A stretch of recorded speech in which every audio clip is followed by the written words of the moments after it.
지상군을 보내거나 직접적으로 어떤 전쟁에 참전한 것은 아닙니다. 이런 상황에서 북한이 준동을 한다면은 미국의 강력한 원펀치를 북한이 오롯이 다 맞을 수밖에 없는 상황입니다.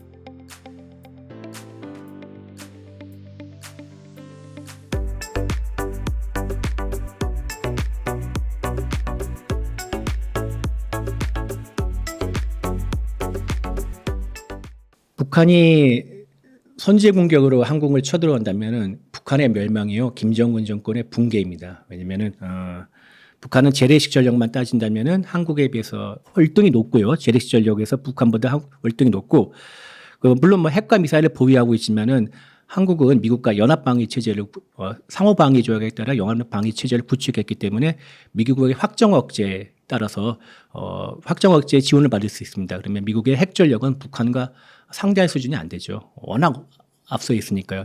전 세계에서 러시아와 함께 1, 2위를 다투는 수준인데요. 그래서 이런 그 점 때문에 북한이 남침을 하고 싶어도, 한반도 전체를 공산하고 싶어도 그렇지 못하고 6.25 전쟁이 끝난 이후에 마음만 애태우고 속만으로만 애만 태우고 있는 상황입니다. 그래서 지금 현재 이제 중동에서는 이스라엘과 팔레스타인이 전쟁을 일으키고 있고요. 그다음에 홍해에서는 후티 반군이 컨테이너 선을 상대로 뭐 계속 이제 괴롭히고 있죠. 예, 통상을 방해하고 있고, 유럽에서는 러시아 우크라이나 전쟁이 있어가지고 전 세계 경찰이라는 미국이 상당히 바쁩니다. 여기저기 지원하고 있는데, 그런데 이들 무력 분쟁에 미국이 직접적으로 개입한 건 아닙니다. 물론 뭐 후티 반군에 있는 홍해에 다국적 연합군을 조직해가지고 해상 활동을 하고 있지만은 뭐 지상군을 보내거나 직접적으로 어떤 전쟁에 참전한 것은 아닙니다. 그렇기 때문에 현재 이런 상황에서 북한이 준동을 한다면은 미국의 강력한 원펀치를 북한이 오롯이 다 맞을 수밖에 없는 상황입니다. 그래서 북한도 이 점을 잘 알고 있기 때문에 경거망동하지는 않고요. 미국은 냉전 시대 유럽과 아시아에서 전쟁이 각각 두 개의 전쟁 한꺼번에 일어난다면은 두 개의 전쟁을 모두 모두 치를 수 있는 능력을 갖고 있었습니다. 그런데 냉전이 끝나고 난 다음에 그 능력을 사실상 갖고 있지 않다는 게 현실적인 평가라고 할 수 있겠습니다. 그래서 현재 상황은 괜찮은데 만일 이제 유럽과 중동에서가 아니라 한국과 가까운 대만에서, 특히 이제 2027년에 중국이 대만을 침공해서 양안 관계를 통일한다는 이런 시나리오가 있는데, 그 상황이 진짜 현실로 드러날 경우에 이때는 이제 문제가 복잡해집니다. 아까 말씀하셨다시피 현재 미국은 두 개의 전쟁을 동시에 치를 만한 능력이 부족한 게 사실 현실적인 평가입니다. 그래서 그 상황이 되면은 미국은 선택을 할 겁니다. 한국이냐 대만이냐. 그런데 물론 이제 한국은 지금 중국과 대만의 전력 격차보다 한국과 북한의 전력 격차가, 그러니까 한국이 좀 더 유리한 쪽에 있기 때문에 대만처럼 일방적으로 당하지는 않을 것이라고 봅니다. 그러나 미군의 지원이 있으면은 우리가 더 확실하게 이길 수 있고 더 적은 피해로 전쟁을 치를 수 있기 때문에 미국의 도움이 필요한데, 하여튼 그런 상황이 될 경우에는 한국은 악몽이겠죠. 그래서 우리가 준비를 더 철저히 해야 되지 않나 생각합니다. 앞서 말씀드렸듯이 북한의 재래식 군사력은 형편없습니다. 물론 수적으로는 앞섭니다. 기본이 되는 게 이제 2년에 한 번씩 국방백서가 나오는데, 국방백서에 남북한 군사력 비교가 있습니다. 하면 대략 양으로 보면은 북한이 최소 2배, 전차, 전투기, 함정, 전투함정 이런 걸 특히 병력까지 표하면은 최소 2배가 됩니다. 2배 넘는 것도 있고요. 물론 일부 항목에서는 한국이 앞서는 게 있는데 상당히 적습니다. 수적으로는 굉장히 북한이 앞서 있지만은 북한의 무기는 낡았습니다. 낡고 오래되고, 그다음에 정비를 제대로 못해서 지금 현재 작동하나 의심스러운 것들이 몇 개 있고요. 그리고 북한은 경제가 어렵고 거기에 따라 유류난이 심각하기 때문에 훈련을 제대로 할 수도 없는 상황입니다. 그래서 훈련도 제대로, 무기도 낡았고 훈련도 제대로 못하는 상황이기 때문에 북한의 군사력은 겉으로 보이는 양적 차이에서 나오는 그 우위를 제대로 지킬 수 있을까 의심스럽습니다. 그래서 북한이 재래식으로는 도저히 한국에 안 되니까 핵과 미사일에 목숨을 거नुभ니다. 핵과 미사일은 비대칭 전력이라고 하는데, 북한의 비대칭 전력이 뭐가 있으면 핵 미사일이 있고요, 생화학 무기가 있습니다. 그리고 특작부대라는 특수부대가 있는데, 이렇게 정규 비대칭 전력으로 어떻게든지 자신의 열세를 만회하려고 하고 있습니다. 그래서 북한이 경제가 어려운데도 핵미사일에 아주 집중적으로 투자하는데요. 한국국방연구원의 그 분석에 따르면은 2020년, 22년 한 해 북한이 미사일 발사 관련 비용이 최소 4천억 원에서 7천억 원 정도 된다고 합니다. 이거는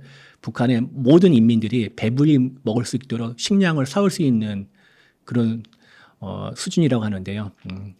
인민들이 배불리 배가 고파더라도 북한은 핵과 미사일을 개발하겠다 이런 생각입니다. 북한의 핵미사일에 대응하기 위해서 우리는 그 삼축 체계라는 것을 구축하고 있습니다. 삼축 체계는 아까 말씀드렸다시피 북한이 핵미사일을 발사하기 전에 미리 제거하는 일종의 선제 타격에는 킬체인이 있고요. 그다음에 북한이 미사일을 발사할 경우에 공중에서 요격하는 한국형 미사일 방어 체계가 있고요. 그다음에 한국에 혹시라도 한 발에 떨어질 경우에는 가만히 있으면 안 되지 않겠습니까? 북한에게 더 크게 보복할 수 있는 대량 응징 보복 체계가 있습니다. 이 세 가지를 이끌어 삼축 체계라고 하는데 삼축 체계가 제대로 가동하려면은 우리의 감시 정찰 자산이 되게 많이 필요하겠죠. 근데 한국은 아까 말씀드렸다시피 미국과 연합방위 체제이기 때문에 미국의 감시 정찰 자산을 이용할 수가 있습니다. 미국의 감시 정찰 자산은 하늘에 떠 있는 군사용 정찰 위성부터 각종 정찰기 수많은 게 있습니다. 그리고 그 도움을 받아가지고 북한의 움직임을 낱낱이 들여다볼 수 있고요. 제가 얼마 전에 연합사령관의 초청을 받아가지고 미국 구축하는 지하 벙커에 한번 방문한 적이 있습니다. 근데 지하 벙커의 상황실에 들어가 보는데 미국 연합사령관이 이렇게 자랑했습니다.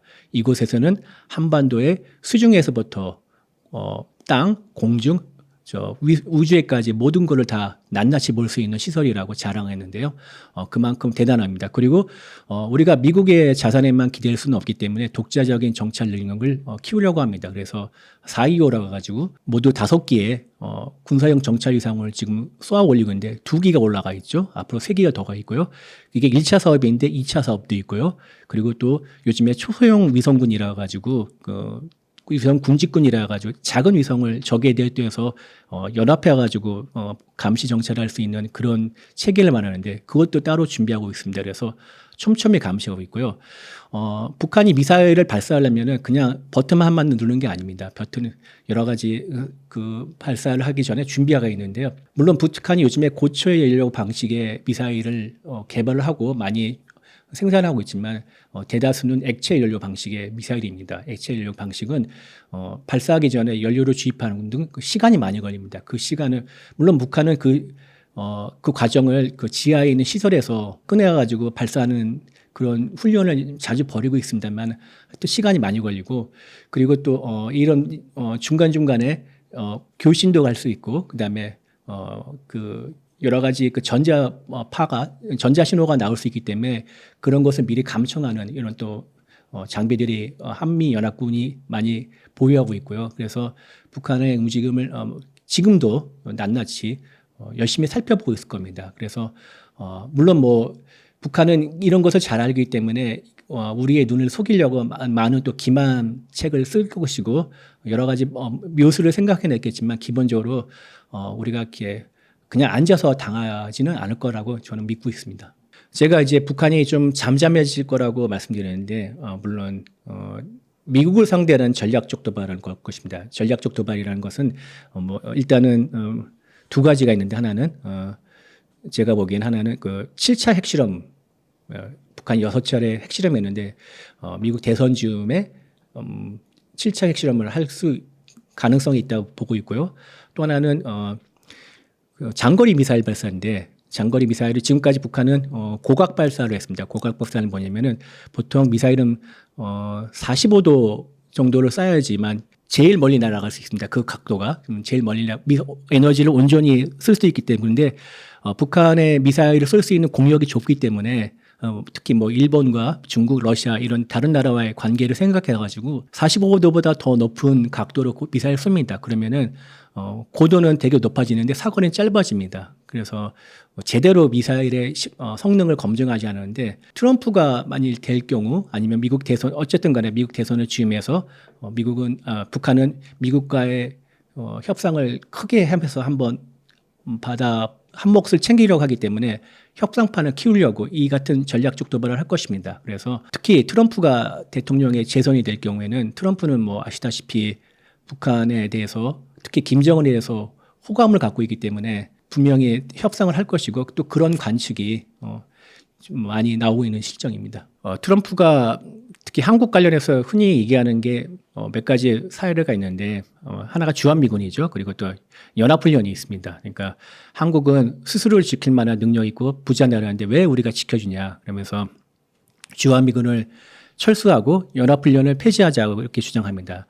아까 말씀드렸듯이 한국과 미국의 연합방위 체제의 핵심은 주한미군이 한국을 주도하는 것이고 그리고 단순하게 주도하는 것이 아니라 군사준비 태세를 높이기 위해서 수시로 연합훈련을 합니다. 근데 그 두 전제 자체를 트럼프는 부정하는 것이고요.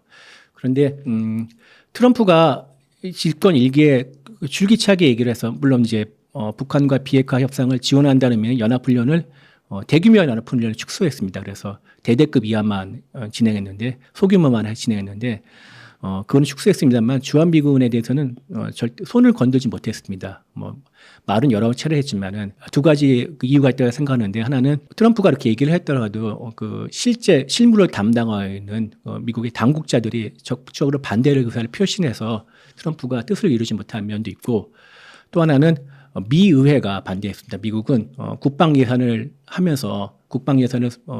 짜면서 미 의회가 주요 국방 정책에 대해서 사실상 가이드라인을 제시합니다. 그 중에 하나 매년 들어가는 게 주한미군은 28,500명을 유지한다는 조항이 늘 들어가 있습니다. 물론 그것을 어떻게 우회하는 방법이 있지만 미국 의회가 견제하고 있었기 때문에 이 두 가지 때문에 트럼프가 소기 성과를 못 이룬 것이고요. 거기에 별개로 트럼프의 이런 발언들은 사실상 철수하기보다는 트럼프가 매드맨 스트래티지라고 해가지고 미치광이 전략을 편다고 하지 않습니까?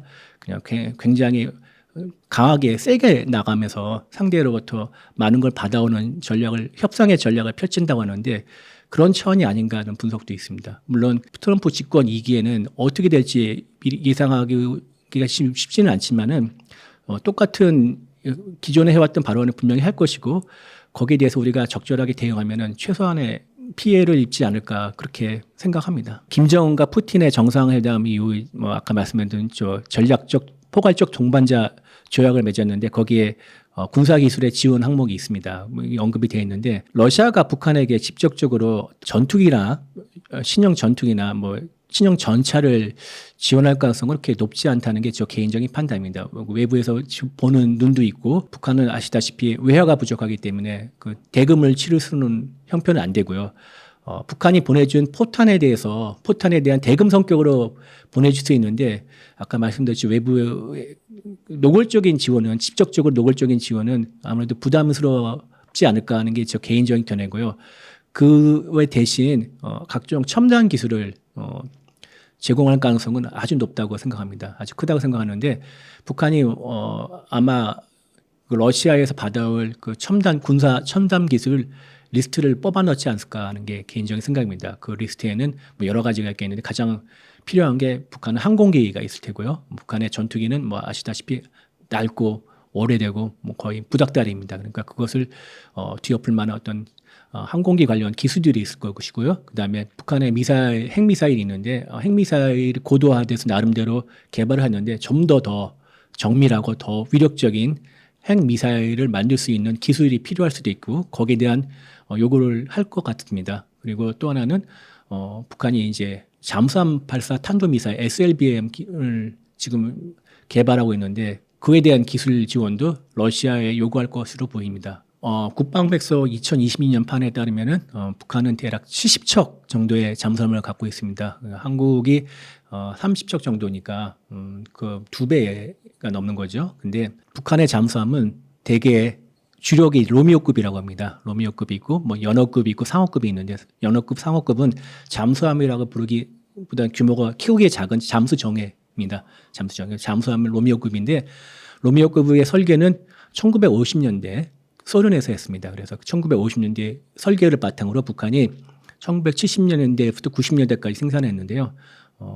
상당히 낡았습니다. 낡았고 특히 소음이 심합니다. 그래서 바닷속의 경운기라는 그런 비아냥까지 받고 있는데요. 그것을 알기 때문에 북한이 러시아의 첨단 기술, 특히 러시아의 잠수함이 어느 부분에서는 뭐 세계적인 수준을 갖고 있는데 기술에 대해서 아주 목말라 할 것이고 북한은 러시아에게 그 강력하게 요구할 것으로 보입니다. 그런 잠수함을 중간에 잘라가지고 선체를 더 길게 늘려가지고 만들어가지고 김용옥 영웅함인가 그 만들어서 거기다가 미사일을 실었지 않습니까? 그래서 물론 그 진술을 했는데 제대로 작동하는지는 또 별개의 문제라 생각합니다.